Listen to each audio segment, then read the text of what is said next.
السلام على أشرف الأنبياء وسيد المرسلين سيدنا محمد وعلى آله وأصحابه أجمعين. اللهم صل على سيدنا محمد وعلى آل سيدنا محمد كما صليت على إبراهيم وعلى آل إبراهيم في العالمين إنك حميد مجيد. قال الله تبارك وتعالى في كلامه المجيد: أعوذ بالله من الشيطان الرجيم بسم الله الرحمن الرحيم.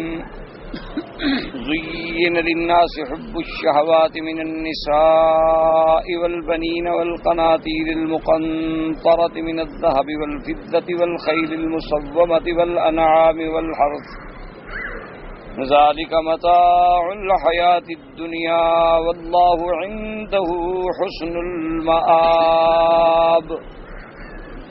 قل أنبئكم بخير من ذلكم للذين اتقوا عند ربهم جنات تجري من تحتها الأنهار خالدين فيها أزواج مطهرة ورضوان من الله والله بصير بالعباد. قال المؤلف والمفسر رحمه الله تعالى: أدام النفع بعلومه وعلومكم في الدارين آمين. إلى أن قال: وقد اختلف المفسرون في مقدار القنطار على أقوال فحاصلها أنه هو المال الجزيل كما قاله الضحاك وغيره، وقيل 1000 دينار، وقيل 1100 دينار، وقيل 12,000، وقيل 40,000، وقيل 60,000، وقيل 70,000، وقيل 80,000، وقيل غیر ذلك. مفسر رحمۃ اللہ علیہ ان آیات کی تفسیر بیان فرما رہے ہیں کہ اللہ تبارک و تعالیٰ نے ارشاد فرمایا کہ ان لوگوں کو ہلاک کرنے والی کیا چیزیں ہیں کہ یہ عورتوں کی رغبت میں، شہوات میں، اسی طرح اولاد اور اسی طرح والقناطیر المقنطرۃ من الذهب والفضہ. تو قنطار کا جو لفظ آیا ہے تو قنطار سے مراد کیا ہے؟ خلاصہ یہ ہے کہ بہت مال، سونا چاندی، بس اس مصیبت میں، ان کی شہوات میں الجھ کے اللہ کو بھی بھول گئے اور اللہ کے رسول کو بھی بھول گئے. لیکن یاد رکھیں، جیسے میں نے عرض کر دیا تھا کہ اگر اللہ کسی کو سونا چاندی دولت پیسہ دے دے اور وہ اس کو شریعت کے مطابق خرچ کرے تو کوئی بری بات نہیں، اسلام کے مطابق زندگی گزارے، کوئی بری بات نہیں. اس کے بارے میں بزرگوں نے ایک آسان مثال دی ہے ہمارے سمجھنے کے لیے کہ بھئی دیکھیں، کشتی جو پانی میں چلتی ہے تو پانی جب تک کشتی کے نیچے ہوتا ہے تو کشتی تیرتی ہے اور ایک منزل سے دوسری منزل پہ پہنچ جاتی ہے. لیکن وہی پانی اگر کشتی کے اندر داخل ہو جائے تو کشتی کو غرق کر دیتا ہے. تو اس لیے جب تک دنیا دین کے تابع رہے اس وقت تک دنیا بڑی اچھی بات ہے. دنیا ہوگی تو حج ہوگا، دنیا ہوگی تو صدقات ہوں گے، خیرات ہوں گے، دنیا ہوگی تو جہاد بالمال ہوگا. پیسہ ہی نہ ہو تو بیچارہ کیا کرے گا؟ لیکن دین کے تابع رہے. جب دولت دین کے اوپر آ جائے بس وہی آدمی برباد ہو جاتا ہے، پھر حب دنیا میں مبتلا ہو جاتا ہے. اب مفسر رحمۃ اللہ علیہ فرماتے ہیں کہ لفظ قنطار، قناطیر جمع ہے قنطار کی. تو قنطار سے مراد کیا ہے؟ مراد ہے بہت مال. لیکن بعض علماء نے اس میں اقوال بھی نقل کیے. کسی نے کہا کہ 12,000 دینار ہو تو قنطار ہوتا ہے، کسی نے کہا 40,000 دینار ہو تو قنطار ہوتا ہے، کسی نے کہا 60,000 دینار، کسی نے کہا 80,000 دینار کو قنطار ہوتا ہے. اصل میں وجہ کیا ہے کہ ہر دور کے احوال مختلف ہیں. مثلا اگر آج سے 30 سال پہلے کسی کے پاس 1 لاکھ ریال ہو تو وہ بہت بڑا آدمی تھا. اب اس کے بعد 10 لاکھ ریال ہو تب بھی کوئی بات نہیں بنتی. تو اس لیے بہرحال تو احوال، مقصد یہ ہے کہ بہت سارا مال، المال الجزیر. وقد قال الامام احمد عبد الصمد قال حدثنا حماد الناس من النبي صالح النبي هريرة رضي الله تعالى عنه قال قال رسول الله صلى الله عليه وسلم: القنطار 12,000 أوقية کل اوقیۃ خیر مما بین السماء والارض. انہوں نے فرمایا کہ قنطار کہتے ہیں 12,000 چھٹانک، اور ہر اوقیہ جو ہے وہ بہتر ہے جو کچھ کے آسمان و زمین میں سے ہے.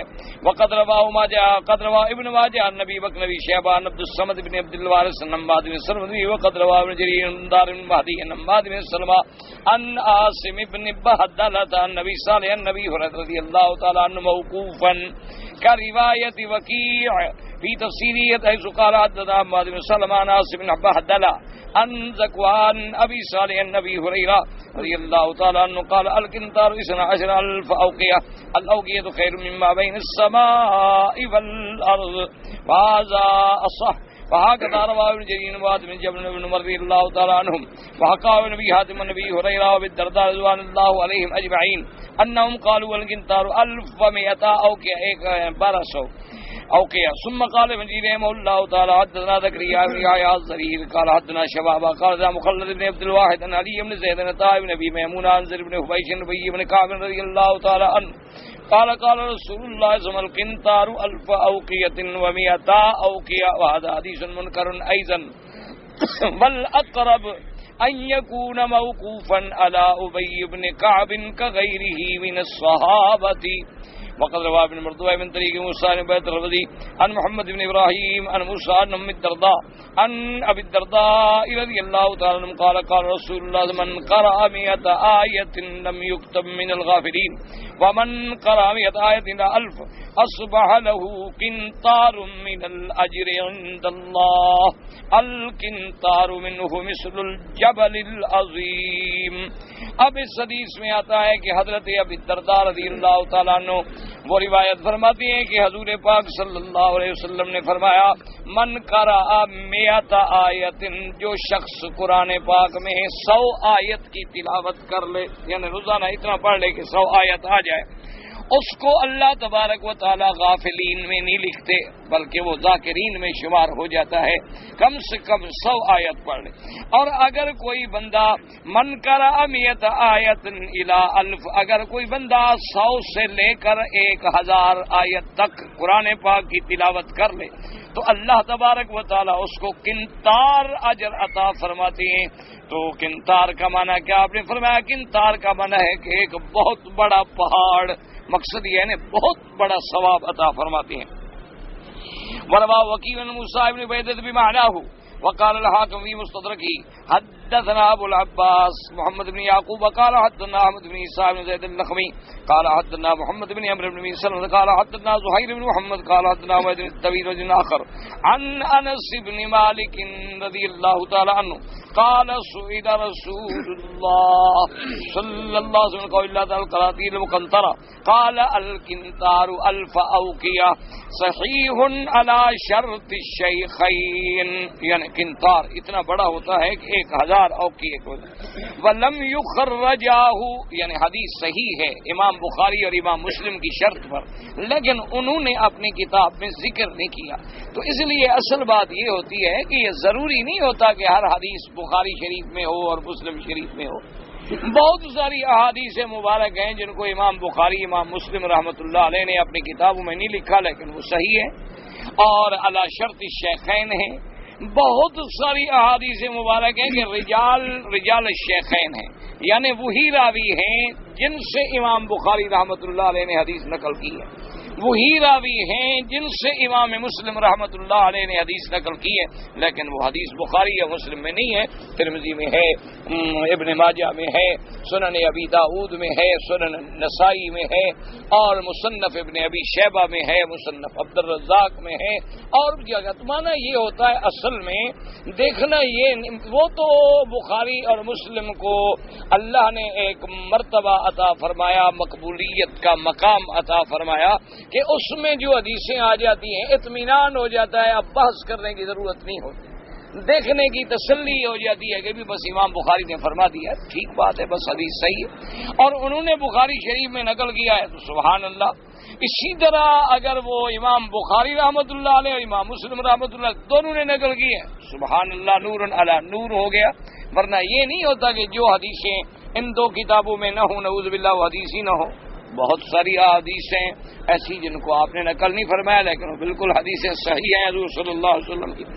اس لیے فرماتے ہیں وقت روا نبی آدم لفظ آخر وقال انبانا عبد الرحمن الرقی قال انبانا عمرو بن سلمة قال انبانا زهير عن ابن محمد انبانا حمید الطویل ورجل قسم یزید الرقاشی عن انس رضی اللہ تعالی عنہ عن رسول اللہ صلی اللہ علیہ وسلم بقوله تبارک تعالی قنطار یعنی 1000 دینار 1000 وهكذا رواه الطبراني عبد الله محمد بن مريم بن عمرو بن سلمة ذكر بسند مثل سوار وروى ابن جرير حسن البصري رحمه الله تعالى عنه مرسل وموقولا للقنطار 1100 دينار وهو روايه بعض وقال لم يقول القنطار 1100 دينار ومنهم من يقول 12000 وقال ابن زياد بن ابي قال دينار حماد عن ابي سعيد الحرسي بن نذرة النبي سعيد الخدري رضي الله تعالى عنه قال من القنطار ملء مسك الثور ذهبا.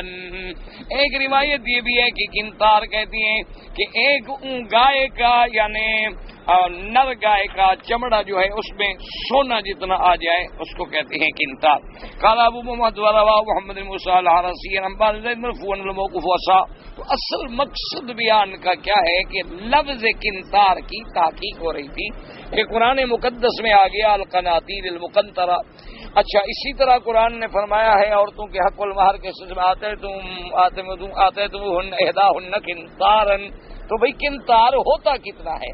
تو اس میں یہ ساری روایات ہیں کہ 1000 اوقیہ یا 1200 اوقیہ یا روایات میں آیا کہ اتنا ڈھیر سونا کہ وہ گائے کے چمڑے کو بھر دے، اتنا سونے کو بھی قنطار کہتے ہیں. اصل معنی کیا ہے؟ المال الجزیل، بہت مال، سونے اور چاندی کی کثرت، محبت مال اور اس کی شہوت میں آ کے بندہ خدا کو بھول جاتا ہے. دنیا کی ہوس ہے، ہر وقت پیسہ جمع کرنے کا شوق ہے، پھر وہ سود کو بھی نہیں دیکھتا، ربا کو بھی نہیں دیکھتا، قمار کو بھی نہیں دیکھتا، حرام کو بھی نہیں دیکھتا، بس پیسہ پیسہ پیسہ، اور اسی میں وہ برباد ہو جاتا ہے. تو اس لیے اللہ نے فرمایا کہ یہ چیزیں ہیں برباد کرنے والی. بعض لوگ عورتوں کے فتنے میں آگے برباد ہو گئے، بعض لوگ اولاد کے فتنے میں آگے برباد ہو گئے، اور بعض لوگ جو ہیں سونے چاندی دولت کے چکر میں آ کے برباد ہو گئے. لیکن جو اللہ والے ہیں الحمدللہ ثم الحمدللہ، اللہ تبارک و تعالیٰ ان کو ان فتنوں سے محفوظ فرماتے ہیں اور اللہ پاک ان کو ان کے شر سے بچا دیتے ہیں. تو اگر بس اسی لیے عورت ہے اگر شریعت کے مطابق ہے نعمت عظمی ہے، اولاد ہے صالح ہے سبحان اللہ نعمت عظمی ہے. اسی طرح دولت ہے خالص حلال کی ہے اور اللہ کے حکم پہ خرچ ہو رہی ہے تو سبحان اللہ بہت بڑی نعمت ہے. حضور پاک نے فرمایا کہ آدمی کو حسد کی اجازت نہیں ہے یا حسد بے معنی غبطہ ہے، مگر 2 شخص ہیں ان پر کوئی غبطہ کرے تو کرے. آپ نے فرمایا ایک شخص تو وہ ہے کہ اللہ نے اس کو عالم بنایا، علم دیا ہے اور وہ صبح و شام ہر وقت اپنا علم لٹا رہا ہے، پڑھا رہا ہے، درس ہے، تدریس ہے، تقریر ہے، مسئلہ ہے، جواب ہے، اسی میں لگا ہوا ہے. تو آدمی تمنا کرتا ہے اللہ مجھے بھی علم دیتے تو میں بھی ایسا کرتا. اور اسی طرح آپ نے فرمایا کہ رجل آتاہ اللہ مالا، اور ایک بندہ ایسا ہے کہ جس کو اللہ نے دولت دی ہے اور وہ بھی اپنی دولت کو دائیں بائیں صبح شام رات دن بس لٹا رہا ہے اللہ کے راستے میں.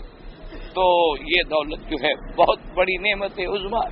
آپ نے دیکھا نہیں کہ سب سے پہلے سیدہ خدیجہ الکبریٰ رضی اللہ تعالی عنہا نے اپنی دولت جو تھی وہ حضور صلی اللہ علیہ وسلم کے دین پر لٹا دی. اتنی بے شمار دولت تھی بی بی خدیجہ، اتنی بڑی عورت تھی مالدار کہ اس کی دولت کا اس زمانے میں شمار کوئی نہیں تھا. ایک دفعہ واقعہ آتا ہے سیدہ فرماتی ہے خدیجہ رضی اللہ تعالی عنہا کہ حضور صلی اللہ علیہ وسلم تشریف لائے گھر میں، لیکن آپ کے چہرے پر بے انتہا پریشانی تھی اور غم تھا، آپ بڑے اداس تھے. تو سیدہ فرماتی ہیں کہ میں نے عرض کیا کہ یا رسول اللہ صلی اللہ علیہ وسلم کیا وجہ ہے کہ آپ بہت اداس نظر آ رہے ہیں؟ آپ نے فرمایا خدیجہ آج میں نے ایسے ایسے غریب لوگوں کو دیکھا ہے کہ جن کے پاس کھانے کو بھی نہیں. اور کھانے کو محتاج ہیں، پہننے کا کپڑا ان کے بدن پہ نہیں ہے، ان غریبوں کو دیکھ کر مجھے بے چینی ہو۔ تو سیدہ خدیجہ رضی اللہ تعالیٰ عنہ فرماتی ہیں کہ میں نے کہا کہ حضور آپ غم نہ کریں، آپ تشریف رکھیں۔ بی بی صاحبہ نے اپنی دولت، اس زمانے میں تو چاندی وغیرہ کے ہوتے تھے نا پیسے، اشرفیاں سونے کی اور چاندی کے دراہم، تو بی بی فرماتی ہیں کہ حضور کے سامنے ڈھیر لگایا گیا تو سیدنا ابا بکر فرماتے ہیں کہ میں جب آیا تو وہ ڈھیر اتنا اونچا ہو چکا تھا کہ حضور اس میں چھپ گئے، یعنی اتنا ڈھیر لگا دیا۔ مگر میں ابھی بھی خدے حضور یہ مال خرچ کریں اللہ کے راستے، حضور صلی اللہ علیہ وسلم نے وہ سارا مال خرچ کر دیا۔ اسی طرح بی بی عائشہ، سیدہ عائشہ صدیقہ بنت صدیق، محبوبہ حبیب خدا رضی اللہ تعالی عنہ، بی بی عائشہ کو حضرت معاویہ رضی اللہ تعالی عنہ نے اس دور میں 30,000 درہم ہدیہ بھیجے، یعنی آپ اندازہ کریں اس زمانے میں 30,000 کی کیا قیمت ہوگی۔ بی بی عائشہ اب غریب عورتیں آ رہی ہیں اور لٹا رہی ہیں اور لٹا رہی ہیں اور لٹا رہی ہیں، روزے کے ساتھ تھی بی بی صاحبہ۔ شام کو جب افطار کرنے کا وقت آیا تو سوکھی روٹی کے ٹکڑے اور پانی، تو آپ کی خادمہ نے عرض کیا کہ اما عائشہ اگر کچھ پیسے ہمیں بھی آپ دے دیتی گھر کے لیے 2-4-5 درہم تو ہم بھی 2-4 دن کھانا پکا لیتے۔ پر میں تم نے خیال نہیں کیا، یاد نہیں کیا، مجھے تو کوئی خیال نہیں رہا، میں نے تو بس اللہ کے راستے میں لوٹا دی، یعنی اپنا تو خیال ہی نہیں، یعنی کہہ دیتی میں دے دیتی، کوئی منع نہیں، لیکن تم نے یاد نہیں کیا، ہمیں خیال ہی نہیں ہے، ہم نے سب کچھ جو ہے وہ اللہ کے راستے میں لوٹا دی۔ تو اس لیے یہ دولت ہوتی تھی، یہ دولت تو پھر سبحان اللہ، یعنی جب دین کے تابع دولت ہو جائے، آج کل مشکل جو آ گئی ہے نا وہ یہی آ گئی کہ ہمارے ہاں دولت دنیا غالب آ گئی، دین ختم ہو گیا۔ اسی طرح جیسے دیکھیں کہ سیاست ہے، جو لوگ سیاست میں پڑ گئے دین ختم ہو گیا، ورنہ سیاست دین کے تابع ہو تو سبحان اللہ بڑی بات ہے، اللہ تبارک و تعالی صحیح معنی میں کام کرنے کی لوگوں کو توفیق دے۔ اب کیا ہے کہ وہ سیاست غالب آ گئی، کرسی غالب آ گئی، اقتدار غالب آ گیا، دین دب گیا، اب صرف نام رہ گیا زبان سے مولوی کہلانے کا، ورنہ اصل سب مفادات کے اس فتنے میں آ کے بہ گئے جو آپ قرآن میں پڑھ رہے ہیں کہ زین للناس حب الشہوات من النساء والبنین والقناطیر المقنطرۃ من الذهب والفضہ، اس میں آ کے انسان برباد ہو گئے، الا من عصمہ اللہ، وہ لوگ جن کو اللہ نے محفوظ رکھا۔ اس کے بعد فرماتے ہیں وحب الخیل المصومۃ والانعام والحرث، گھوڑوں کی محبت، وحب الخير على 3 أقسام، تارة يكون ربطها أصحابها معدة لسبيل الله، متى احتاجوا إليها غزوا عليها، فهؤلاء يثابون، وتارة تربط فقرا ونواء لأهل الإسلام، فهذه على صاحبها وزر، وتارة للتعفف واقتناء نسلها ولم ينس حق الله في رقابها، فهذه لصاحبها ستر، كما سيأتي الحديث بذلك إن شاء الله۔ اب حدیث پاک میں بھی آتا ہے اور مفسر رحمۃ اللہ علیہ نے بھی ارشاد فرمایا کہ حب الخیل، گھوڑے کی محبت جو ہے 3 قسم پہ ہے، جیسے کہ میرے آقا نے بھی ارشاد فرمایا کہ حب الخیل جو ہے یا تو الخیل اجر، یا الخیل ستر، یا الخیل وزر۔ حضور نے فرمایا کہ یا تو گھوڑا رکھنا جو ہے ثواب ہے، کیا مانا؟ اس لیے گھوڑے رکھے ہوئے ہیں کہ بھی جہاد کی ضرورت ہوگی تو ہم جہاد کریں گے اللہ کے راستے میں، کیونکہ پہلے دور میں تو گھوڑے جہاد کے لیے ہوتے تھے نا، اب تو خیر گھوڑے ہوتے ہیں ریس کے لیے، وہاں گھوڑے دوڑاتے ہیں، شرطیں لگتی ہیں، بڑے بڑے لوگ۔ اب بڑے لوگوں کی ایک علامت یہ بھی ہے کہ ان کے پاس ریس کے کتنے گھوڑے ہیں، کتنے قیمتی گھوڑے ہیں، کیسا استبل ہے، اور ان کی خدمت کرنے کے کیسے نوکر ہیں، ڈاکٹر ہیں، ان کے کتنے احتیاجات ہیں کہ ایک طرف انسان بھوکا مر رہا ہے اور دوسری طرف جانوروں پہ خرچ ہو رہا ہے۔ یہ جو ہے یہ تو اللہ کے عذاب کو دعوت دینے والی باتیں ہیں، باقی یہ ضروری نہیں ہوتا کہ عذاب جلدی آ جائے، جب چاہے اس کی مرضی ہے، جلدی پکڑ لے، دیر میں پکڑ لے۔ فرعون کو نہیں پکڑا 300 سال، اس نے خدائی کا دعویٰ کر لیا کہ میں خدا ہوں، لیکن جب پکڑا ہے نا جی تو فرعون فخر کرتا تھا کہ الیس لی ملک مصر، کہ اے لوگوں دیکھا نہیں ہے کہ یہ مصر کا ملک میرا ہے، تاج میرا ہے، وَهَٰذِهِ الْأَنْهَارُ تَجْرِي مِن تَحْتِي، دیکھ نہیں رہے ہو کہ میرے محلوں کے نیچے نہریں بہ رہی ہیں اور میرے مقابلے پہ موسیٰ علیہ السلام کے پاس روٹی بھی نہیں ہے، تو میں اس کو مان لوں۔ اللہ نے فرمایا جن نہروں پر تم فخر کر رہے ہو اسی پانی میں ہم تمہیں غرق کریں گے۔ جو نہریں تیرے دریاؤں کے نیچے بہ رہی ہیں اور جن پہ تم اترا رہے ہو اسی نہروں میں تمہیں غرق کریں گے اور تجھے عبرت بنا دیں گے قیامت تک کے لیے۔ اللہ نے اسی پانی میں غرق کیا۔ کیوں؟ خدا اسی طرح کی سزا دیتے۔ لوط علیہ السلام کی قوم کو کیا سزا ملی تھی؟ وہ بدفعلی کرتے تھے نا لڑکوں کے ساتھ، تو کسی لڑکے کو الٹا کرنا جو اللہ نے وہی سزا دی، الٹا کر کے مارا گیا کہ بستیاں آسمانوں تک لے گئے اور بستیوں کو اوندا کر دیا۔ اسی جنس سے سزا دی گئی کہ میں نے انسان کو عبادت کے لیے جھکنا سکھایا تھا، تم نے بدفعلی کے لیے جھکا دیا ہے، تو آؤ اسی طرح کی سزا دو۔ اللہ تبارک و تعالیٰ پھر جب سزا دیتی ہے تو اسی نو کی سزا میں مبتلا کر دیتے۔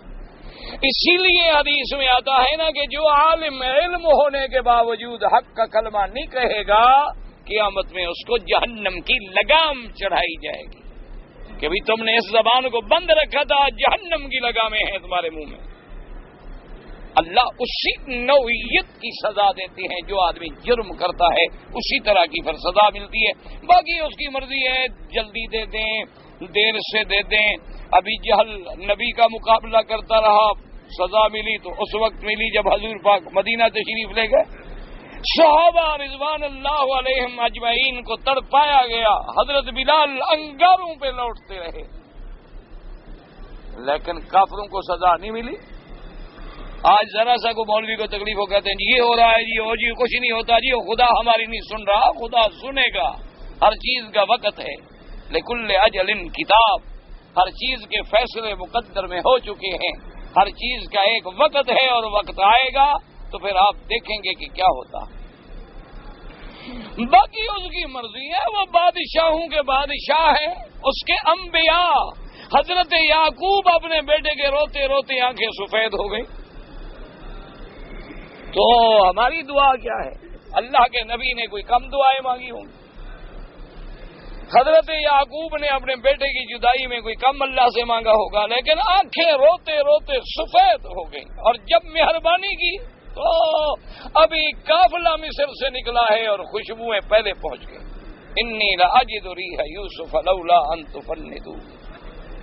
اس لیے یہ بات نہیں ہے، مظلوم کی دعائیں عرش پہ جاتی ہیں، وہ کبھی خالی نہیں ہوتی۔ مظلوم کی جب آہ نکلتی ہے کوئی رکاوٹ نہیں ہوتی، سیدھی عرش پہ پہنچتی ہے۔ باقی اس کی مرضی ظالم کو جب پکڑے، کتنا مہلت دی ہے، اور جتنا مہلت ملتی ہے دراصل اس کی بربادی کے لیے ملتی ہے۔ وہ سمجھتا ہے کہ میرا فائدہ ہو رہا ہے، فائدہ نہیں ہو رہا، اور بوجھ جمع ہو رہے ہیں، اور بوجھ جمع ہو رہے ہیں کہ پھر بچنے کا راستہ کوئی نہیں ہوتا۔ تو اللہ تبارک و تعالیٰ کے نبی نے فرمایا یاد رکھو کہ الخیل اجر، گھوڑے باندھے گئے جہاد کے لیے تو یہ ثواب ہے، اور فرمایا الخیل ستر، دوسری قسم یہ ہے کہ اس نے گھوڑا رکھا ہوا ہے کہ ابھی میں نے سفر کرنا ہے، ادھر جانا ہے ادھر جانا ہے، لوگوں سے سوال نہ کرتا پھروں، اپنی سواری ہوگی چلا گیا، سوال سے بچ جاؤں گا۔ حضور نے فرمایا یہ گھوڑا باندھنا جو ہے یہ بھی ستر ہے، اس کے لیے پردہ ہے اور اس کے لیے حجاب ہے۔ ان کو کسی عربی مولوی کے پاس بھیج دیں۔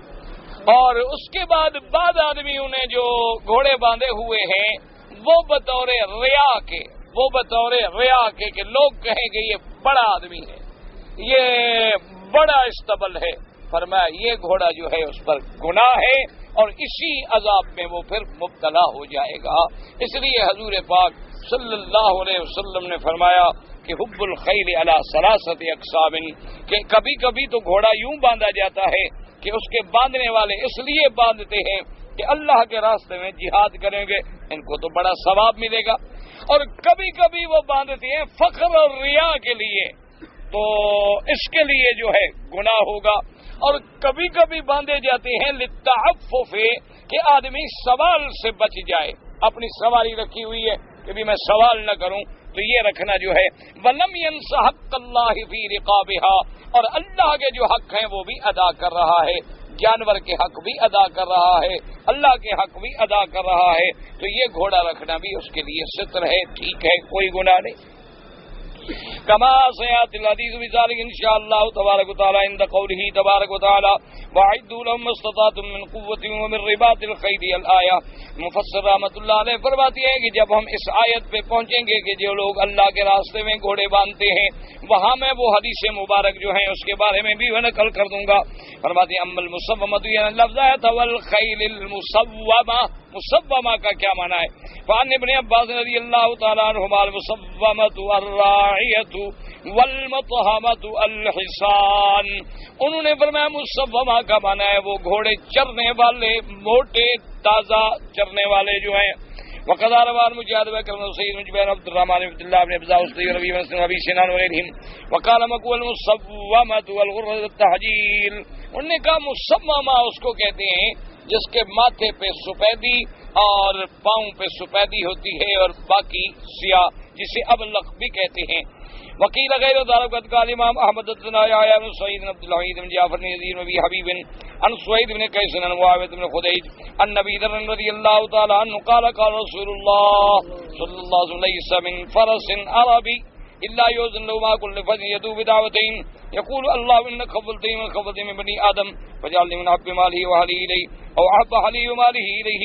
اب جناب اس حدیث پاک میں آتا ہے، ابی ذر رضی اللہ تعالی عنہ روایت کرتے ہیں کہ آقا انعامدار خاتم الانبیاء سیدنا محمد رسول اللہ صلی اللہ علیہ وعلی آلہ وصحبہ وسلم نے فرمایا لیس من فرس عربی، عربی نسل کا جو گھوڑا ہے اللہ تبارک و تعالیٰ اس کو اجازت دیتی ہیں کہ وہ ہر صبح جو ہے اپنے لیے دعا کرے، اپنے لیے دو دعائیں جو ہیں وہ مانگ سکتا ہے، یدعو لہ بدعوتین، اور وہ دعا یہ کرتا ہے کہ اللہم انک خولتنی من خولتنی من بنی آدم، یا اللہ تو نے مجھے جس بنی آدم کے حوالے کیا ہے مہربانی کر کے مجھے اس کا محبوب بنا دے، مجھے اس کا سب سے پیارا مال اور اہل میں سب سے زیادہ پسندیدہ بنا دے۔ تو اب ہر چیز جو ہے وہ دعائیں کرتی ہے، جانور بھی دعائیں کرتے ہیں، اور چیونٹیاں، کیڑے مکوڑے، مچھلیاں، حشرات الارض، ہر چیز اپنے رب سے مانگتی ہے، اور مانگنے کی ان کی اپنی لغتیں ہیں، اپنے لفظ ہیں جو اللہ جانتے ہیں ہم نہیں جانتے، ورنہ ہر چیز مانگتی ہے۔ جیسے کہ حدیث پاک میں آتا ہے روایات سابقہ کتب میں سے کہ حضرت سیدنا سلیمان علیہ السلام ایک آپ نے اعلان فرمایا کہ بھئی بارش نہیں آ رہی تو صلاۃ الاستسقاء پڑھیں گے، اللہ کے آگے دعا کریں گے بارش کے لیے۔ تو سب لوگ جو تھے وہ جمع ہو گئے نماز کے لیے۔ جب حضرت سلیمان علیہ السلام تشریف لے گئے نماز پڑھنے کے لیے، باہر نکلے، سب لوگ نکل آئے، تو تھوڑا سا باہر نکلے اور فرمایا کہ بھی واپس آ جاؤ، اب نماز پڑھنے کی تو ضرورت نہیں۔ تو ساتھیوں نے پوچھا کہ حضرت ساری شہر کو آپ نے بلایا ہے، اب آگے آپ نے فرمایا بس بارش جب آ رہی ہے تو پھر اب مانگنے کی کیا ضرورت ہے؟ کہا جی وہ کیسے؟ حضرت سلیمان علیہ السلام نے فرمایا کہ میرا گزر ہوا ہے تو کچھ چیونٹیاں جو ہیں، یہ چیونٹیاں زمین پہ چلنے والی، یہ اپنی بلوں میں پڑی تھی اور اپنے اللہ سے کہہ رہی تھی کہ مولا اللہم لا تعذبنا بذنوب عبادک، کہ اللہ گناہ تیرے بندے کرتے ہیں ہمیں تو برباد نہ کر، گناہ تو تیرے بندے کر رہے ہیں، ہم نے تو کوئی گناہ نہیں کیا، ہمیں ہلاک و برباد نہ کر دے، ہمیں بھی پانی عطا فرما، پانی ہوگا سبزہ ہوگا تو چیونٹیاں بھی بیچاری پھریں گی، جب زمینیں خشک ہو جائیں تو بلوں کے اندر تو آگ بن جاتی ہے، وہ اندر رہ نہیں سکتی بیچاری۔ تو انہوں نے کہا کہ اللہم لا تعذبنا بذنوبنا، کہ اللہ ہمیں بندوں کے گناہوں کی وجہ سے عذاب میں مبتلا نہ کر دے۔ تو اس وجہ سے ان پر جو ہے اب اللہ نے اس کی دعا منظور کر دی۔ اسی طرح حدیث مبارک میں ایک حدیث پاک میں یہ بھی آتا ہے، حضور نے فرمایا کہ اگر یہ جانور نہ ہوتے اور یہ کیڑے مکوڑے حشرات اور یہ تمہارے ضعیف کمزور لوگ نہ ہوتے تو آسمانوں سے رزق بند ہو جاتا تمہارے گناہوں کی وجہ سے، لیکن ان کی وجہ سے تمہیں مل جاتا ہے۔ اسی لیے حدیث پاک میں آتا ہے کہ کسی کو غریب نہ سمجھا کرو، کسی کو حقیر نہ سمجھا کرو۔ اسی طرح اگر دروازے پہ بکری ہے، گائے ہے، ان کے خوراک کا پورا خیال رکھا کرو۔ اگر دروازے پہ تم نے حفاظت کے لیے مال کے لیے کتا رکھا ہوا ہے، اس کا بھی خیال رکھا کرو، کہیں اس کی وجہ سے اللہ ہمیں عذاب میں نہ پکڑ لے۔ کیوں آخر جاندار ہے، اس کا روح ہے، اس کو بھی تو پانی چاہیے، اس کو بھی تو روٹی چاہیے۔ حضور نے فرمایا میں نے اپنی آنکھوں سے دیکھا ہے ایک عورت جہنم کے عذاب میں جل رہی ہے، کیوں کہ فی حرۃ، ایک بلی کو اس نے باندھ کے رکھ دیا، فرمایا نہ خود پانی دیا، نہ خود خوراک دی، نہ اس بلی کو چھوڑا کہ چر پھر کے بیچاری اپنا کھا لیتی، اس وجہ سے اللہ نے اس کو جہنم میں ڈال دیا۔ کیونکہ تو ہر مخلوق تو بھائی اللہ کی مخلوق ہے نا، مخلوق تو خدا کو پیاری ہے، بندہ جیسا بھی ہو، اس لیے جو جانور ہیں ان کے لیے بھی دعائیں ہیں کہ وہ بھی اللہ سے دعا کرتے ہیں۔ والانعام والحرث، انعام سے کیا مراد ہے؟ مفسر نے فرمایا یعنی الابل والبقر والغنم، یعنی اونٹ ہو گئے، گائیں ہو گئیں، بکریاں، سب انعام میں ہیں۔ والحرث، حرث سے کیا مراد ہے؟ زمین، زراعت۔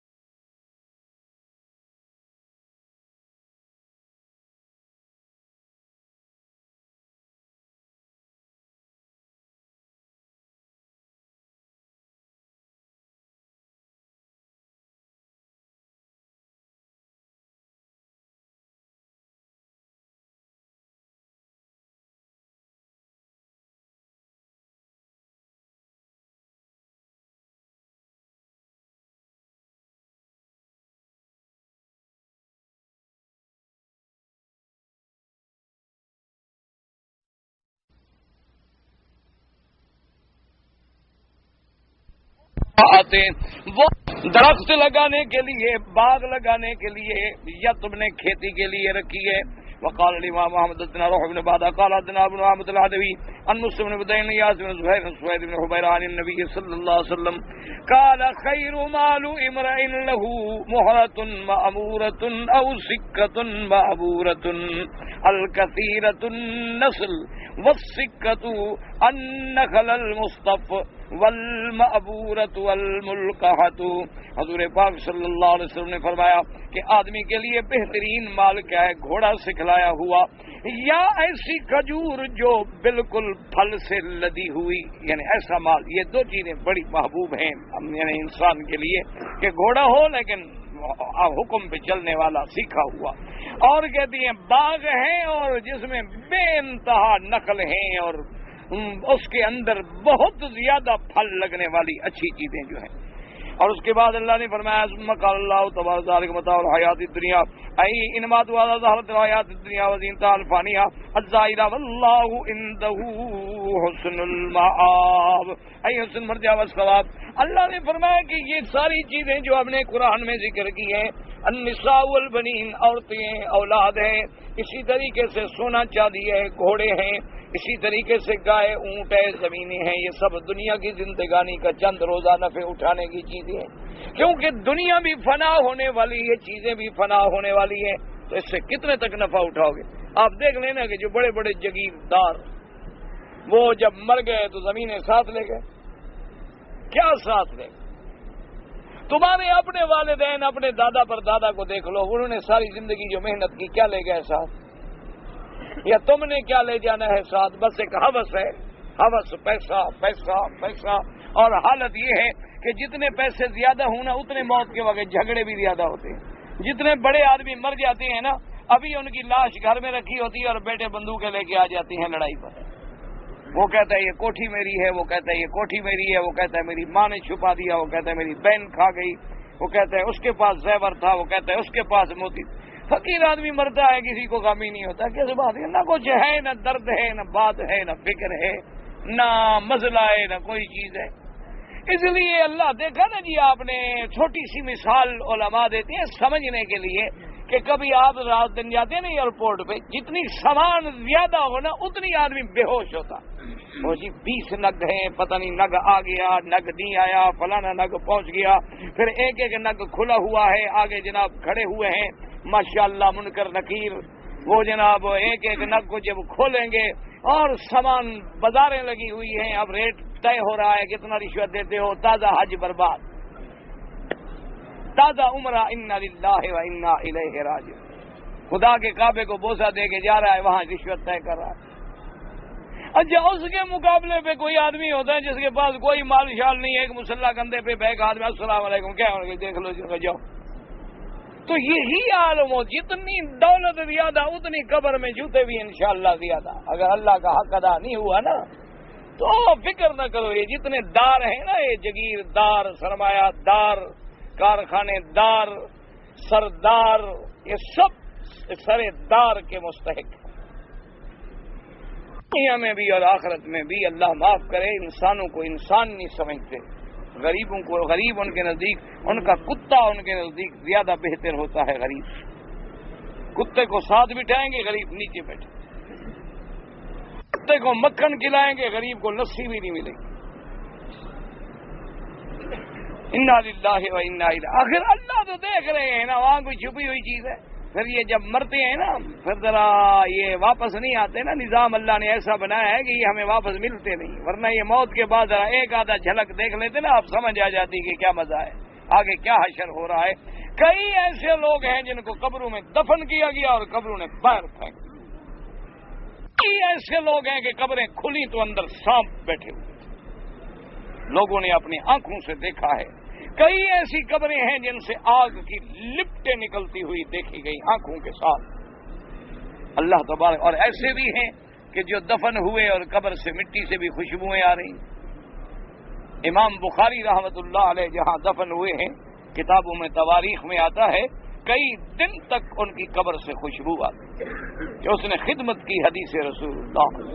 اور ہمارے زمانے میں حضرت لاہوری احمد علی لاہوری رحمت اللہ علیہ جب فوت ہوئے ہیں، ان کی قبر سے بھی کئی دن تک خوشبو آتی تھی. اللہ تبارک و تعالیٰ کی شان ہے کہ اللہ تبارک و تعالیٰ کا ایسے ایسے. یعنی ایک میں خود ذاتی طور پہ جانتا ہوں، ایک نام نہیں لیتا، غیبت ہوتی ہے، ایک بہت بڑا ذمہ دار تھا، وہ مر گیا تو اس کے ملازمین کو بھیجا گیا کہ بھی جا کے بستی میں اطلاع کرو کہ بھی فلاں سردار مر گیا ہے اور جنازہ ہوگا کل 10 بجے. آپ یقین کریں اس کے ملازم اس کے ظلم سے اتنی تنگ تھے کہ وہ جس کے پاس آتے نا اطلاع دینے کے لیے، کہتے ہو جی وہ سور مر گیا ہے، کل ذرا جنازے دے آ جائے میرے، وہ کتا ہوا پہ ہے. تو اللہ دنیا میں دکھا دیتے ہیں. اور ایسے بھی لوگ ہوتے ہیں کہ مرتے ہیں تو لوگ رو رہے ہوتے ہیں، لوگ رو رہے ہوتے ہیں، لوگ جن کا نہ رشتہ ہے نہ علاقہ ہے نہ کچھ ہے، علاقے کے علاقے رو رہے ہوتے. او جی فلاں، او جی بڑا اچھا آدمی تھا، او جی بڑا اچھا آدمی. حضور نے فرمایا یہی جنتی اور دوزخی کی گواہیاں ہیں جس کے پیچھے لوگ رو رو کے خیر کی گواہی دیں، سمجھو اگلی منزل آسان ہو گئی ہے اس کی. اور جس کے مرنے کے بعد لوگ برائیاں کر رہے ہوں، سمجھو کہ آگے بھی جہنم کے جوتے پڑ رہے ہیں. اللہ زبان خلق کو گواہ بنا دیتے ہیں. نہ ایمان سے کہو. امام بخاری کو آپ نے دیکھا ہے؟ ٹھنڈے دل سے امام بخاری، امام مسلم، امام ترمذی دیکھیں آپ، امام ابو حنیفہ، امام شافعی، امام مالک، امام احمد بن حنبل، ان کو دیکھا ہے آپ؟ ایک دن میں ایمان سے کہیں کتنے لوگ ہیں جو ان پہ کہتے ہوں گے رحمت اللہ علیہ؟ کتنے ہوں گے پوری دنیا میں؟ یعنی کروڑوں رحمتیں روزانہ ان کو ملتی ہوں. تو جہل کو دیکھیں کسی نے؟ کروڑوں لعنتیں اس میں پڑتی. فرعون کو دیکھا ہے آپ نے؟ قارون کو دیکھا ہے آپ نے؟ حامان شداد کو دیکھا ہے آپ نے؟ کوئی دشمنی تھی ہماری برادری کو، جھگڑا تھا، اس نے برائی کی آج تک لعنتیں پڑ رہی ہیں، اور جنہوں نے اچھائی کی رحمتیں پڑ رہی. حضرت بلال سے کسی کا رشتہ تھا، کوئی نام لے کر رضی اللہ عنہ. کیوں؟ کہ اللہ نے پسند کر لیا، مقبول ہو گئے. دعا کریں اللہ ہم لوگوں کے خاتمے بھی اچھے کرے. دعا کرو ایسا نہ ہو کہ ہم مریں تو لوگ کہیں اچھا ہوا بلا ٹل گئی. دعا کرو اللہ خاتمہ خیر پہ فرمائے، اللہ ایمان کا خاتمہ نصیب فرمائے، اللہ تبارک و تعالی کلمہ توحید پہ خاتمہ نصیب فرمائے، اللہ شرک سے، بدعات سے، ظلم سے نجات عطا فرمائے. اس لیے فرماتی ہیں واللہ عندہ حسن المآب. اصل چیز تو اللہ کے پاس ہے، سب سے بہتر لوٹنا اور ثواب. فرماتے ہیں وقت قال حدثنا ابن حمید قال حدثنا جرير عن ابي بكر بن عمر بن سعد قال قال عمر بن الخطاب رضي الله تعالى عنه لما نظرت زين للناس حب الشهوات قلت الان يا رب حين زينتها لنا فنزلت قل أنبئكم بخير من ذلكم للذین اتقوا عند ربهم جنات تجری من تحتها الانہار. حضرت عمر بن الخطاب نے جب یہ آیت سنی کہ زین للناس حب الشہوات، جب یہ آیت پڑھی تو نے کہا اللہ میاں ان کے اندر محبت اور شہوات اور رغبت بھی تو آپ نے خود رکھی ہے، اور اب ہمارے لیے امتحان بھی بن گیا، اب تو ہی ہماری مدد فرما. تو اللہ نے فرمایا کہ ہم تمہیں خبر دیتے ہیں مسلمانوں کے سب سے بہتر چیز کیا ہے. سب سے بہتر وہ ہے جو اللہ تبارک و تعالیٰ کے پاس میں ہے. اللہ کا تقوی اختیار کرو تاکہ اللہ کے یہاں تمہیں جنتیں ملیں. اس لیے فرماتے ہیں قل یا محمد صلی اللہ علیہ وسلم للناس اخبرکم بخیر، کیا میں تمہیں خبر دوں ان سب چیزوں سے جو زیادہ بہتر ہیں. مما زین الناس فی آیات الذی وظلم اسماء الذین تقوا عند ربهم جنات تجری من تحتها الانہار. اللہ نے فرمایا اگر تمہیں ان نعمتوں کی تمنا ہے تو تم تقوی اختیار کرو تاکہ تمہیں یہ جنت کی نعمتیں ملیں جو ہمیشہ رہنے والی ہیں. ان عارضی نعمتوں کو کیا کرو گے؟ ای تنخرق بین جوانبها وارجاء الانہار من انواع الاشربت من الاصل واللبن والخمر والماء وغیر ذلك مما لا عین رأت ولا اذن سمعت ولا خطر على قلب بشر. اللہ نے فرمایا کہ ہم نے جنت میں اپنے بندوں کے لیے ایسی ایسی نہریں رکھی ہیں کہ شہد کی نہریں، دودھ کی نہریں، خمر کی نہریں، لیکن شراب جنت کا شراب اور پانی کی نہریں، اور ایسی نعمتیں ہیں جو کسی آنکھ نے دیکھی نہیں، کسی کان نے سنی نہیں، کسی کے دل میں گمان و خیال نہیں گیا. اگر تمہیں لذت حاصل کرنی ہے تو پھر آخرت کی نعمت ہوئی لذت حاصل کرو. خالدین فیہا، وہ جنت کی ایسی نعمتیں ہیں کہ جس میں تم ہمیشہ رہو گے. ایما کسی نبی عبد الآباد لا یبغون عنہا حولا، جس سے کبھی تم نہیں نکلو گے. اور پھر میں نے تمہارے لیے جنت میں کیا رکھا ہے؟ وازواج مطہرۃ ای من الدنس والخبث والاذى والحیض والنفاس وغیرہ ذلک مما یاتری ساتھ دنیا. اللہ نے فرمایا جو میرے ایمان والے بندے ہیں ان کے لیے میں نے جنت میں پاکیزہ بیویاں رکھی ہیں. ازواج مطہرۃ، یاد رکھو عورت کی صفت کیا ہے کہ وہ پاک باز ہو، وہ بد کردار نہ ہو، وہ خیانت کرنے والی نہ ہو، وہ غیروں پہ نظریں ڈالنے والی نہ ہو، وہ عورت. اس لیے اللہ نے جہاں جہاں بھی عورت کی صفت بیان کی کہ جنت میں میں کیسی عورتیں دوں گا، فرمایا لم یطمثہن انس قبلہم ولا جان، فرمایا ایسی عورتیں ہوں گی جن کو کسی غیر مرد کا ہاتھ بھی نہیں لگا ہوگا، جن کو کسی جن نے چھوا بھی نہیں ہوگا. وہ عورت نہیں ہوتی جو غیر مردوں کے ہاتھ لگتے رہے، وہ عورتیں تھوڑی ہیں، وہ تو لاشیں ہیں، وہ تو مستقل اللہ کا عذاب ہے زمین پر چلتا پھرتا. وہ عورت تو ہے وہ کہ ماں سوا اس کے اپنے خاوند کے کسی کا ہاتھ نہیں لگا، اس کو کسی نے چھوا نہ ہو. عورت کا حسن اس کے حیا میں ہے، اس کی بیوٹی اس کی شرافت میں ہے. عورت کا حسن میک اپ میں نہیں ہوتا، عورت کا حسن جو ہے بال کٹوانے میں نہیں ہوتا، عورت کا حسن بیوٹی پارلر کی دکانوں پہ نہیں بکتا. عورت کا حسن تقوی میں ہوتا ہے.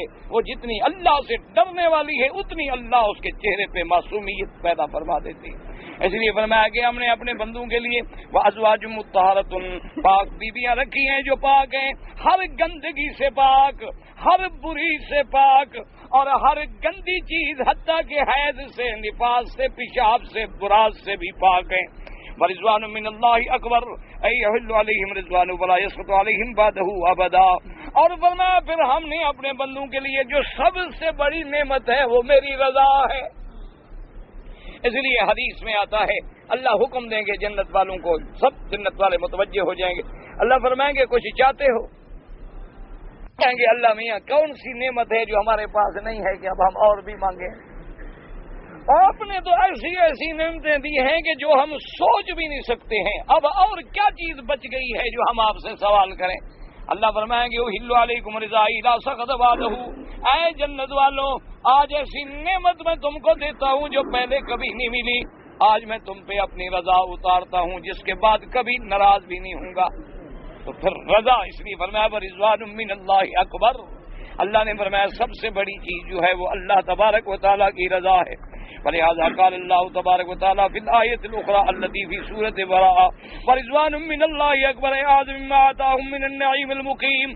جو اللہ کی رضا ہے وہ سب نعمتوں سے بڑی، واللہ بصیر بالعباد یأتی کل بما یستحق من العطاء. اللہ تبارک و تعالیٰ اپنے بندوں کے احوال کو دیکھنے والے ہیں. اللہ تبارک و تعالیٰ ہر کسی کو وہ دیں گے جس کا وہ مستحق ہے. اگر اعمال خیر ہیں تو بدلے خیر کے ملیں گے، اگر اعمال شر ہیں تو پھر بدلے بھی شر کے ملیں گے. دعا کرو اللہ ہمیں اپنی رحمتوں سے خیر کے بدلے عطا فرمائے، اور اللہ تبارک و تعالی ہر کلمہ پڑھنے والے کا خاتمہ ایمان پہ فرما دے.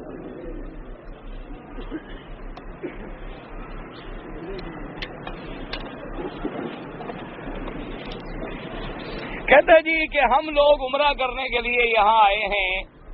اب جتنے دن ہم مکہ مکرمہ میں رہیں، بی بی عائشہ کی مسجد سے جا کے عمرہ کرنا افضل ہے یا طواف کرنا افضل ہے؟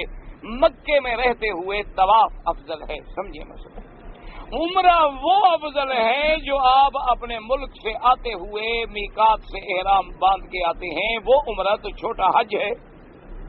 اسی طرح اگر آپ کو اللہ مدینہ منورہ لے جائے اور مدینہ منورہ سے جب واپس آئیں میقات سے احرام باندھ کے عمرہ کریں، وہ عمرہ سبحان اللہ وہ چھوٹے حج کے برابر ہے. ایک ہے مکے میں رہتے ہوئے تنعیم سے عمرہ کرنا یا جعرانہ سے عمرہ کرنا. پہلے تو اس میں علماء کا اختلاف ہے. بعض ائمہ کے نزدیک تو یہ جائز بھی نہیں، بعض ائمہ منع فرماتی ہیں، وہ کہتی ہے تو جائز ہی نہیں جب تک کہ کوئی عذر نہ ہو. لیکن امام ابو حنیفہ اور امام شافعی رحمۃ اللہ علیہ کے نزدیک جائز تو ہے، لیکن وہ بھی سب یہ کہتے ہیں کہ طواف افضل ہے.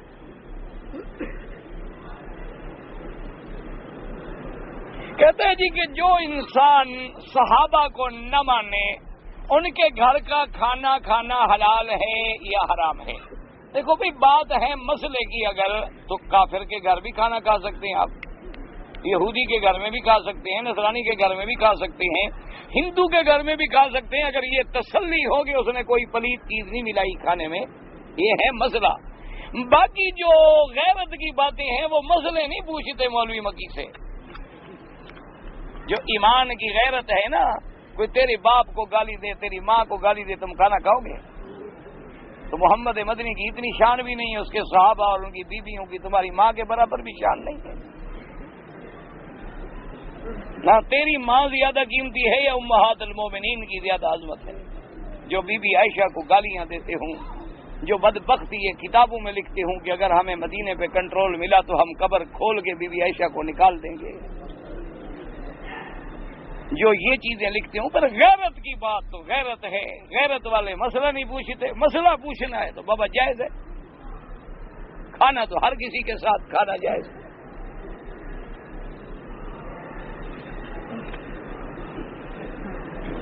میں نے ریال جو ہیں بینک میں رکھے ہوئے ہیں، یعنی کرنٹ اکاؤنٹ میں، اس پہ سود نہیں لگتا، کوئی حرج نہیں، کیونکہ آج کل ہمارے گھروں میں مال محفوظ نہیں رہتا، ہم مجبور ہیں.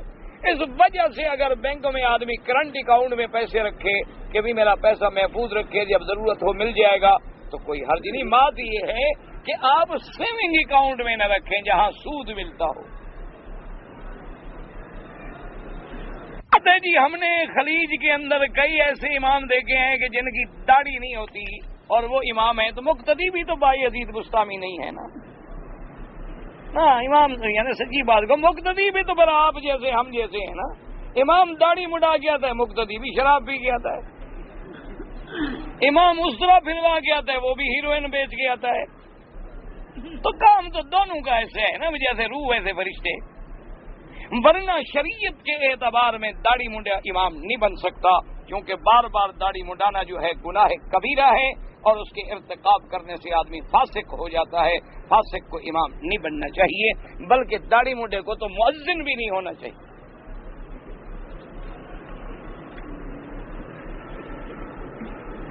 نماز عشاء کی چوتھی رکعت میں بھول گیا، الحمد شریف کے ساتھ سورت بھی پڑھ لیا تو کوئی ایسی بات نہیں ہے، بہرحال نماز ہو جائے گی.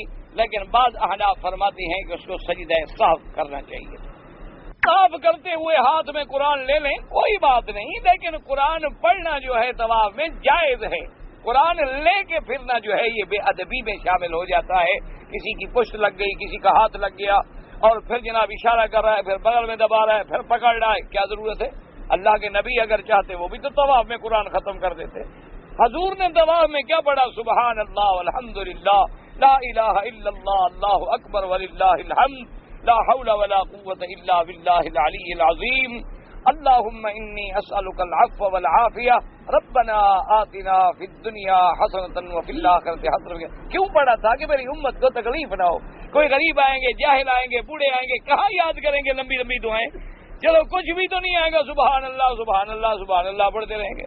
اور ویسے کچھ بھی نہ پڑھو، 7 چکر لگا لو، طواف ہو جاتا ہے۔ طواف پھرنے کا نام ہے، پڑھنے کا نام نہیں ہے، طواف چکر کا نام۔ سمجھ آ گئی یہ بات؟ تو بہرحال آپ پڑھ سکتے ہیں لیکن ادب کے ساتھ۔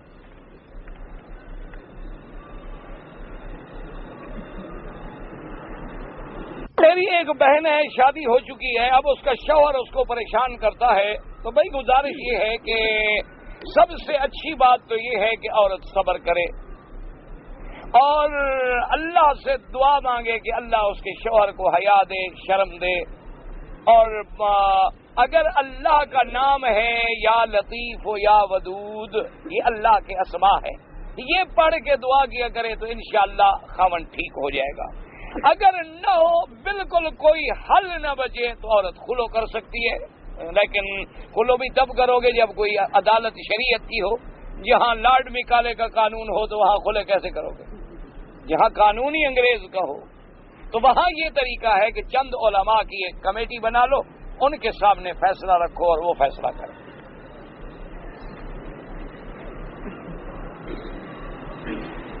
ظہر کی 4 رکعت سنت جو ہے، جماعت سے پہلے 2 رکعت، جماعت کے بعد 2 رکعت۔ بھائی اصل بات یہ ہے کہ 4 رکعت احناف کے نزدیک ظہر سے پہلے سنت مؤکدہ ہے۔ اچھا، آپ نماز پڑھ رہے تھے کہ نماز کھڑی ہو گئی، آپ نے 2 رکعت پڑھ کے سلام پھیر دیں، نماز میں مل جائے، بعد میں 2 رکعت جو بچ گئی ہیں پڑھ لیں۔ اچھا، آپ آ گئے اور نہیں پڑھ سکے، ساری 4 کی 4 نماز کے بعد پڑھ لیں، یہ تو حالات پر ہے اور وقت پر ہے۔ فدیے کے بارے میں جو ہے نا جی، وہ صرف احناف یہ کہتے ہیں، اصل مسئلہ یہ ہے کہ ایک آدمی مر گیا، اگر اس نے توبہ کر لی تو جتنی نمازیں ہیں چھوڑی ہیں اللہ قادر ہیں توبہ قبول فرما کے معاف کر دیں۔ اچھا، اگر اس نے زندہ ہے تو قضا کرے، یا بعض لوگ نمازی ہیں لیکن نمازیں رہ جاتی ہیں، تو اس کے لیے ائمہ کرام میں سے صرف امام ابو حنیفہ رحمۃ اللہ علیہ اس بات کے قائل ہیں کہ 6 نمازیں گن کے صدقہ فطر کے برابر جو ہے وہ اس کا فدیہ ادا کریں، باقی ائمہ اس کے قائل نہیں ہیں، ان کے نزدیک کوئی فدیہ نہیں۔ پتہ نہیں کیا ہے، سمجھ نہیں آتا۔ مسجد میں داخل ہوتے وقت السلام علیکم کہنا چاہیے؟ نہیں، اگر آدمی بیٹھے ہیں تو کہو، نہیں ہے تو نہ کہو۔ ہمارے ملک میں اکثر مولوی جو ہیں وہ علی آلہ و صحابہ اجمعین دعا کے آخر میں کہتے ہیں، تو اس پر استمرار کرنا جو ہے تو علی آلہ و صحابہ جب ثابت ہے تو پھر اصرار بدعت کیوں ہے؟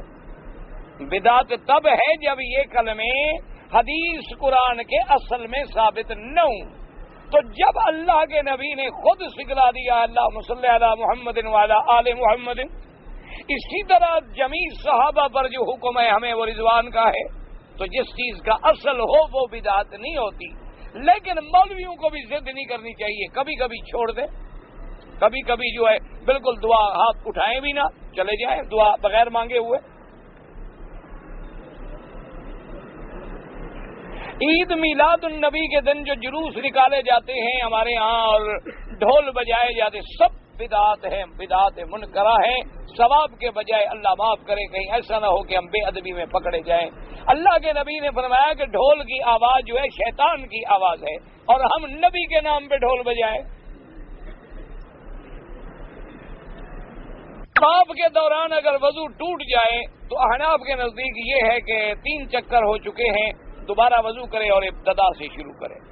اگر زیادہ چکر ہو چکے ہوں اور جلدی وضو کر کے آئے تو جہاں چھوڑا تھا وہیں سے شروع کرے۔ قرآن ادا کرنے کے بعد آدمی پہ حج فرض ہو جاتا ہے۔ حج فرض ہوتا ہے دولت سے، طاقت سے، جب تم مکے میں آ گئے تو فرض ہو گیا، لیکن اگر قانون اجازت نہ دے تو چلے جائیں اور بعد میں جب اللہ نصیب کرے آ جائیں۔ کہتے ہیں کہ میں نے بندر کو دیکھا کہ ایک بندریا کو چونکہ بندروں کی عادت ہے یہ نقل بڑی اتارتا ہے. آپ اس کو ٹوپی دے دیں دیکھیں کیسے آپ کو پہن کے دکھاتا ہے. تو اس نے کہیں رجم دیکھ لی ہوگی, وہ بھی کر رہے ہوں گے. اب یہ تھوڑا ہے کہ وہ مکلف ہیں یا ان پر کوئی شریعت کا حکم ہے.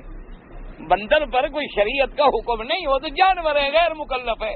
مکلف صرف انس اور جن ہیں. جس روایت میں اس کا ذکر آتا ہے چونکہ اس کی عادت ہے کہ جو نمونہ ہے اس کو دکھلا دو یہ ضرور کرے گا بندر. اسی لیے تو ڈارون مصیبت میں پڑ گیا. اس نے کہا کہ بندہ اصل میں بندر تھا, ترقی کرتے کرتے بندہ بن گیا. ڈارون کا جو نظریہ ہے حالانکہ وہ ہے بالکل غلط. انسان تو بندر بنے ہیں لیکن بندر انسان بنتا ہوا کسی نے نہیں دیکھا.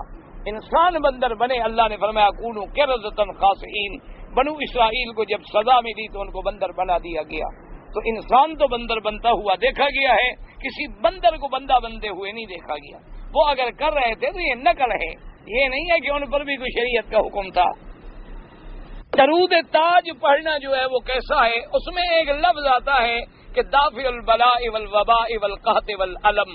اس کی نسبت اگر حضور کی طرف کر دی جائے تو عقیدہ خراب ہو جاتا ہے, کیونکہ دافع البلاء اللہ کی صفت ہے. کوئی بلا کو دفع نہیں کر سکتا مگر اللہ تبارک و تعالی. نماز جنازہ میں کون سا درود پڑھیں جو نماز میں پڑھتے ہو؟ اگر امام قرآن غلط پڑھے تو پیچھے مقتدی بتائے, لیکن اگر وہ فحش غلطی کرتا ہو جس سے معنی بدل جائے تو نماز بھی نہیں ہوتی. آپ نے کہا کہ حسین کے 2 لڑکے ایمان نہیں لائے. مجھے تو نہیں پتا کس نے کہا, میں نے کب کہا کہ حسین کے لڑکے ایمان نہیں لائے؟ خواب دیکھا ہے میرے خیال میں آپ نے. حضرت عثمان کا کافروں نے پانی بند نہیں کیا تھا, بند کرنے والے بھی تمہارے مسلمان تھے. کافروں نے بند نہیں کیا, مسلمانوں نے بند کیا حضرت عثمان کا پانی مدینہ منورہ میں. وہ بھی مسلمان تھے اور وہ اللہ تبارک و تعالیٰ معاف کرے ایک سازش کا شکار ہو گئے. اس میں بڑے بڑے مسلمان لوگ تھے. ایک مشرک ہے, اس نے اسلام قبول کر لیا ہے, بیوی اس کی مشرک ہے, تو کیا بیوی سے مباشرت نہیں کر سکتا؟ جب مسلمان ہو گیا بیوی مشرک ہے, نکاح تو ختم ہو گیا. اس کے لیے اجنبی ہے عورت, مباشرت کرے گا تو زنا ہے.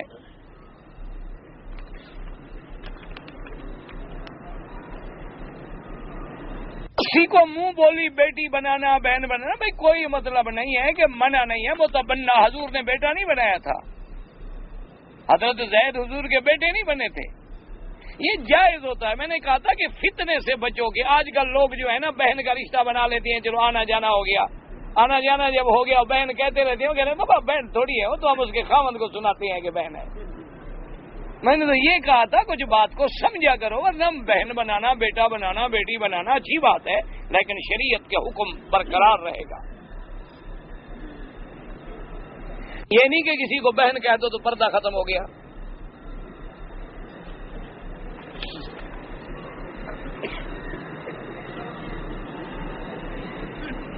لڑکے لڑکی کی محبت میں اللہ کی مرضی داخل ہوتی ہے یا شیطان کی ہوتی ہے؟ شیطان کو کس نے پیدا کیا؟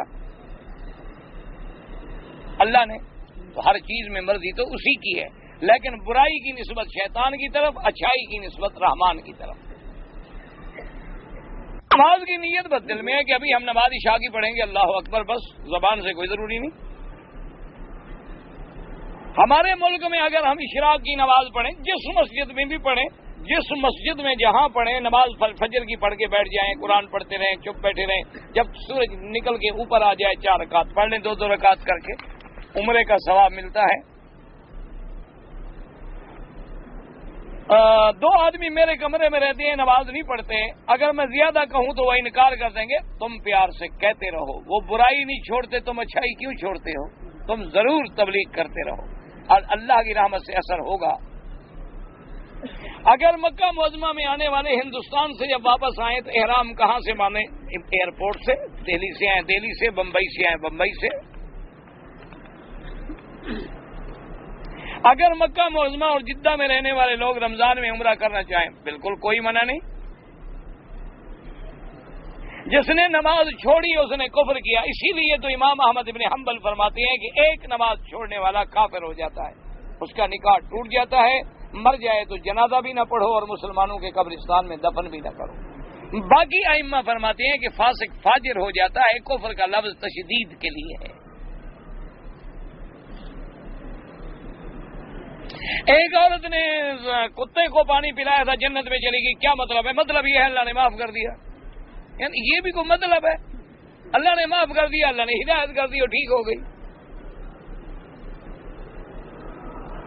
اگر مومن عورت کا خامد بے نمازی ہے، امام احمد بن حنبل کے نزدیک تو نکاح ہے ہی نہیں، باقی ائمہ کے نزدیک نکاح تو ہے لیکن کوشش کرے۔ کفر کے معنی ہر جگہ علیحدہ ہوتے ہیں، حق چھپانے والا، اللہ رسول کا انکار اصطلاحی معنی اور ہوتے ہیں، لغوی معنی اور ہوتے ہیں۔ جو شخص کفر کرتے ہوئے مر گیا اس کے